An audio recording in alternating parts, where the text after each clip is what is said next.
Bonjour, aujourd'hui je vais vous présenter un cas clinique concernant l'endocardite à staphylocoque.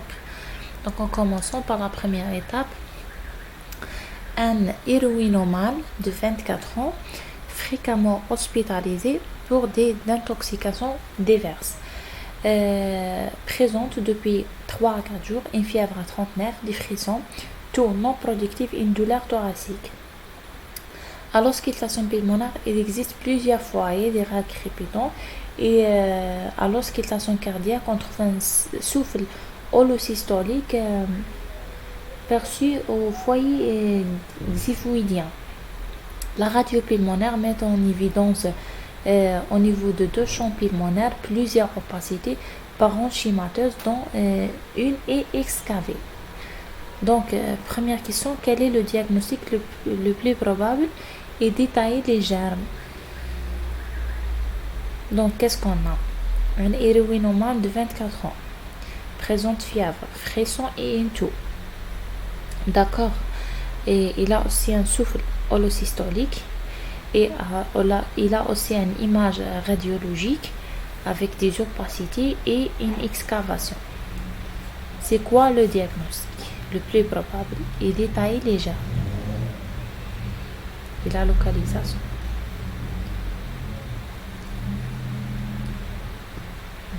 Pour la correction,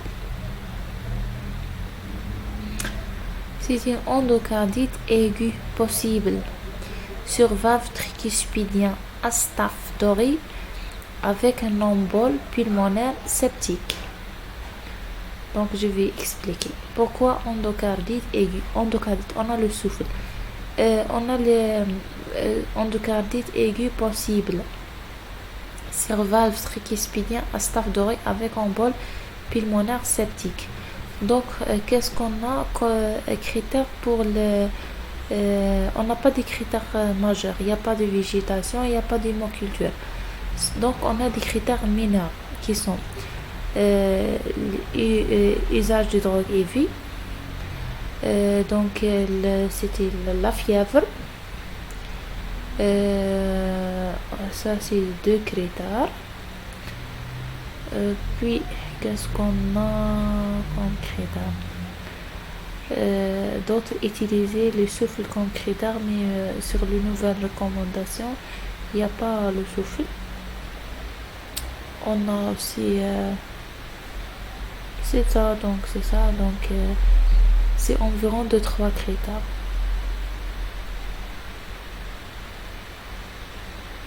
On dit possible. Pourquoi à staph? Parce que c'est le port d'entrée évident. C'est héroïnomane et on a des signes pulmonaires associés. D'accord. Puis,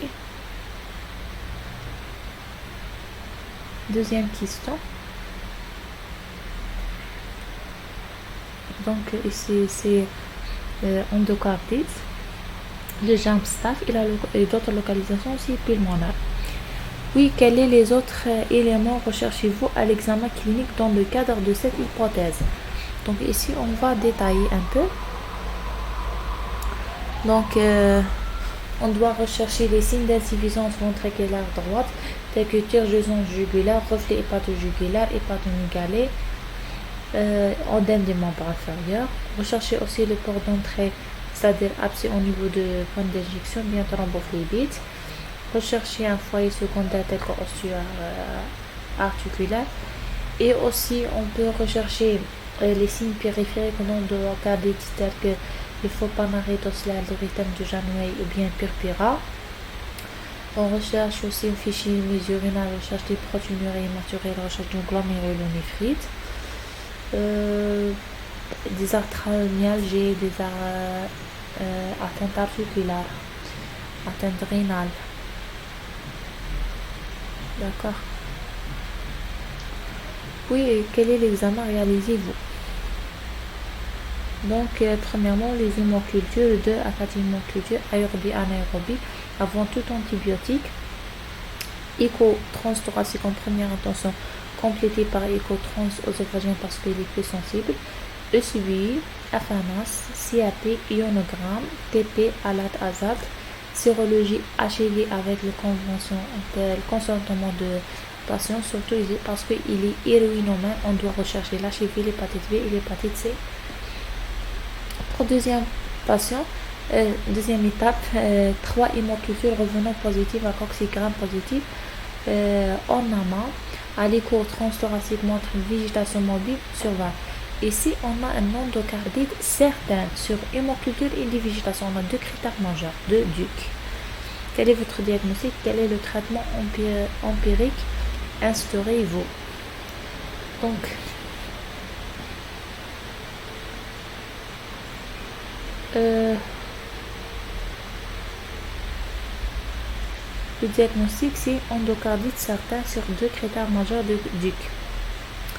Conduite hospitalisation, n'oubliez pas l'oxygénothérapie. Compte tenu de l'hospitalisation fréquente et le traitement empirique, donc peut-être sont des critères de staff médical, on utilise la Vanco associée à l'agenda avec une surveillance. Donc s'il n'y a pas de critères, selon les nouvelles recommandations, utilise l'oxycycline seul. Donc, puis troisième étape, identification et l'antibiogramme montrant qu'il s'agit d'un staph doré sensible à la méticilline et autre anti-staph. Quel est votre traitement? Puis après 5 jours de traitement bien conduit, 5 jours, le patient veut quitter l'hôpital. Il veut sortir contre avis. Donc, quelle est votre attitude? Donc, il faut faire une désescalade. Premièrement, voir l'oxycycline. On utilise 200 mg par kilo pendant 6 semaines avec 3 à 5 jours de jeûne. J'entends pendant 7 semaines. Donc, si le malade veut sortir contre avis, il faut convaincre de rester.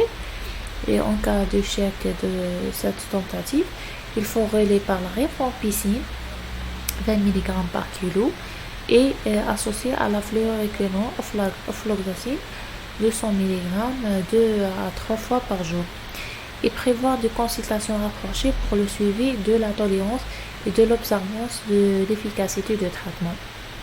Et contacter une structure de prise en charge de toxicomanie pour assurer le suivi.